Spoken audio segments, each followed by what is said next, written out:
Con nosotros, Iván Espinosa de los Monteros, un placer tenerla aquí, buenas noches. Igualmente, muy buenas noches. Me parece lo siguiente. Creo que los problemas fundamentales que tiene España, que son, lo hemos visto cuando veíamos el paro, un modelo económico obligado a depender de que al prójimo le sobre el dinero, y por tanto a la precariedad de los puestos de trabajo. Y dos, el carácter ya radicalmente insostenible de la estructura del Estado no los afronta. En ese sentido me parece que es un presupuesto pues muy PP. Bueno, y luego tendrán que aprobarlos, porque ahora los han presentado, pero tendrán que salir adelante. Venga, más valoraciones. Iván. Yo quería ahondar un poco en esto último que ha dicho Esparza. Es decir, en España tenemos una estructura económica que es insostenible a medio y largo plazo. Debemos más de lo que producimos en un año completo. Debemos más de 1 billón y producimos entre todos más o menos 1 billón. Y de eso un 40% es el coste de la estructura del Estado. Bueno, ese coste de estructura del Estado en algunos casos es inevitable, pero hay toda una parte de ese coste de estructura del Estado que es lo que podemos denominar gasto político, gasto innecesario, gasto que no produce ningún bienestar a los ciudadanos. No es pagar ni a los bomberos, ni a los policías, ni a las enfermeras, ni a los médicos, no son las pensiones ni la sanidad, es el puro gasto de los políticos. Ese gasto de los políticos lo estimó en su día un partido al que yo no he votado nunca, que es UPyD, y lo estimó en unos 90.000 millones de euros. Unos estudios bastante serios que se realizaron en ese momento. 90.000 millones de euros suena una cifra bastante elevada. Dado que somos 45 millones de habitantes, en España podemos decir que son más o menos 2.000 euros por habitante y año. Es decir, que una familia de 4 personas que nos esté viendo ahora por televisión, una familia media española, paga 8.000 euros al año solo en parlamentitos, televisioncitas, bajaditas, amiguetes, amiguitos. No estamos hablando de sanidad, no estamos hablando de pensiones, no estamos hablando de educación, estamos hablando de gasto político absolutamente innecesario, absolutamente redundante. 8.000 euros al año una familia de 4, son 650 euros al mes por cada familia. Y la pregunta que nos tenemos que hacer de aquí en adelante es, ¿estamos dispuestos a seguir pagando 650 euros al mes todos los meses por familia para mantener este estado de los políticos que no nos genera absolutamente nada? ¿O será el momento de empezar a pensar si esas pensiones, esa sanidad, esa educación es mucho más importante que mantener este gasto político? A mí no me cabe duda que lo que tenemos que hacer es empezar a recortar ese gasto absolutamente innecesario, un gasto redundante, un gasto improductivo, un gasto que no genera nada. Mientras el sector privado y las familias nos hemos apretado el cinturón en los años más duros, desde el año 2007 hasta ahora, una década realmente dura para todos los españoles, el Estado ha seguido creciendo y ha seguido creciendo en número de empleados públicos, en presupuesto que se gastan de manera absolutamente absurda, cosas que no son necesarias para los ciudadanos. Ese esfuerzo que han hecho los españoles no lo ha hecho el Estado, ni el Estado central, ni el autonómico, y en menor medida el municipal tampoco. Así que tenemos que empezar a pensar si realmente somos tan ricos como para podernos permitir ese tipo de gasto al año.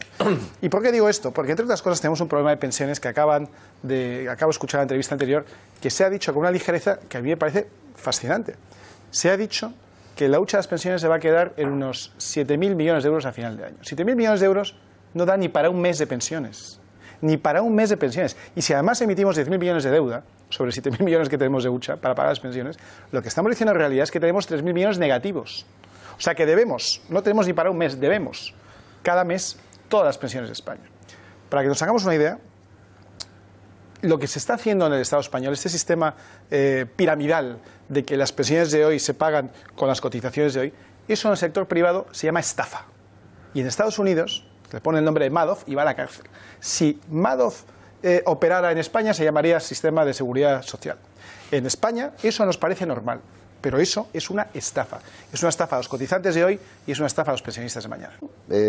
Pero el PIB, José Javier, cuando no habláis de que el déficit es una imposición de Bruselas, a mí se me suscita la pregunta, pero entonces vosotros, ¿qué haríais? O sea, generar déficit continuado año tras año, porque déficit, para entendernos, es la diferencia entre lo que ingresamos y lo que gastamos. Los Estados Unidos con su moneda, porque no lo vamos a hacer los demás. Si no se paga, se acumula en deuda. Estados Unidos no vive de lo que tiene, ¿eh? Esa deuda se va acumulando a lo largo del tiempo. Los economistas... Entonces, hemos hablado del tiempo del franquismo. En el franquismo, del franquismo se hereda un Estado sin déficit. Exactamente. Sin déficit. También se hereda un Estado unitario en el que no hay 80.000 millones de euros al año dilipendiados, vamos, de una manera absolutamente absurda, de todos esos políticos tan importantes que estaba diciendo ahora Sergio y sin los cuales no podríamos vivir. Hemos vivido sin ellos toda la vida magníficamente, pero ahora resulta que son muy necesarios en las comunidades autónomas, en todas esas entidades públicas que han creado. O sea, tenemos más empleados públicos, más empresas públicas, más porcentaje de economía pública que en el franquismo. Y por cierto, las empresas públicas, cuando haces el cómputo del gasto público, no las cuentan. Bueno,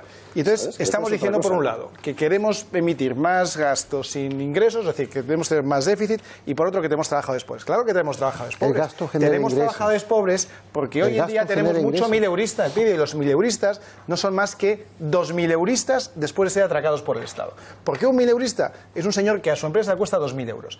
Y no se le puede pedir a la empresa que genere mucho más empleo si cada persona que contrata se le lleva un 50% entre seguridad social. Depende de la empresa. Depende de la empresa. Cualquier empresa. Depende, claro. Cualquier empresa de España. ¿Y por qué se lleva el 50%? Si hablan los tres a la vez, no se le concluya, por favor, Iván. Yo he permitido que cada uno acabara, me permitís acabar si os parece. Si el 50% de lo que un empleador le cuesta a un empleado se lo lleva el Estado antes de verlo, porque se lo lleva en cotizaciones de seguridad social, en cotizaciones de fondo de pensiones, que no va a haber ese empleado, por supuesto, eso ya lo sabéis, todos los que estáis aquí en esta mesa, ninguno vais a recibir una cotización por la edad que tenéis, ninguno, no vais a llegar. Retención de IRPF a cuenta de la empresa y retención de IRPF a cuentas de la sociedad, pues un mileurista no es más que un 2.000 eurista atracado por el Estado. Entonces, ¿en qué quedamos? O sea, gastamos cada vez más, haciendo una deuda cada vez más y dejamos a nuestros hijos unos impuestos aún mayores, porque la deuda se paga, claro que se paga. Y el porcentaje de deuda sobre lo que generamos en España viene creciendo de manera espectacular, por cierto, especialmente estos últimos 5 años. Estas políticas tan liberales del PP, estos grandes avances en la economía, lo que han disparado es la deuda pública, en términos absolutos y relativos al Producto Interior Bruto. Y por último, esto de la reforma laboral, de verdad es una broma. Yo creo que en el PP hay gente que ha hecho muy poquitos contratos laborales. Pensar que España es un sitio donde la reforma laboral ha permitido crear mucho más empleo es no entender nada de cómo figura o cómo funciona ni una nómina, ni un empleo, ni un empleador. En España se crea empleo a pesar del modelo laboral que hay. En España se genera crecimiento a pesar de los políticos que hay.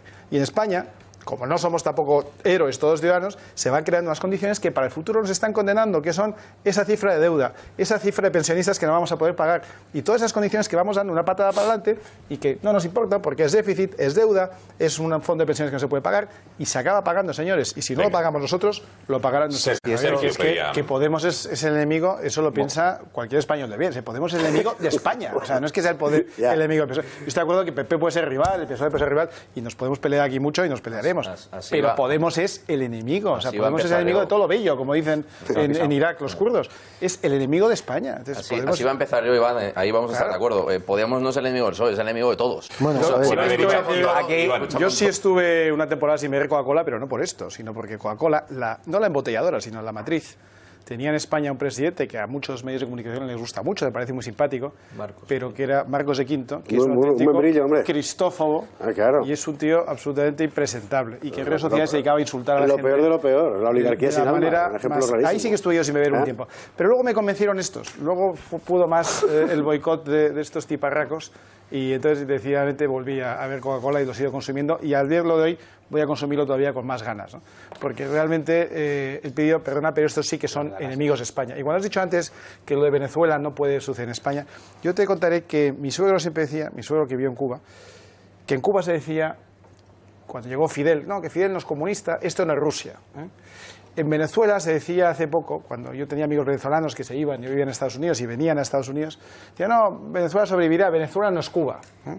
Bueno, y ahora decimos que España no es Venezuela. Bueno, España no es Venezuela, Venezuela no es Cuba, Cuba no es Rusia, pero al final lo peor siempre puede pasar. Así que yo sí creo que Podemos es enemigo de España, no rival, enemigo de España, enemigo de todo lo bueno, enemigo de todo lo bello. Son el auténtico desastre. Por lo tanto, yo me pelearé siempre con el PSOE, con UPyD, con Podemos, con quien sea, pero Podemos me parece absolutamente impresentable. Y sí existe el riesgo de que España se convierta en algo parecido a Venezuela. Por lo tanto, si pide que boicotemos Coca-Cola, beberé 2 tazas. Iván. Yo lo que siento es una profundísima tristeza por las cosas que veo que pasan en Venezuela, también por lo que pasa en Cuba. De la misma manera que está Leopoldo López encarcelado en Venezuela, que me parece absolutamente intolerable, lo está Eduardo Cardete en Cuba y otros muchos presos políticos. Son países hermanos, son países que han sido parte de España, no colonias, sino provincias españolas. Son países con los que nos unen lazos de amistad, nos unen lazos históricos y, de verdad, ojalá no veamos Venezuela en España, igual que se decía que ojalá no se viera Cuba en Venezuela, pero es que las cosas van pasando. Monteros. Buenas noches. Gracias y muy buenas noches.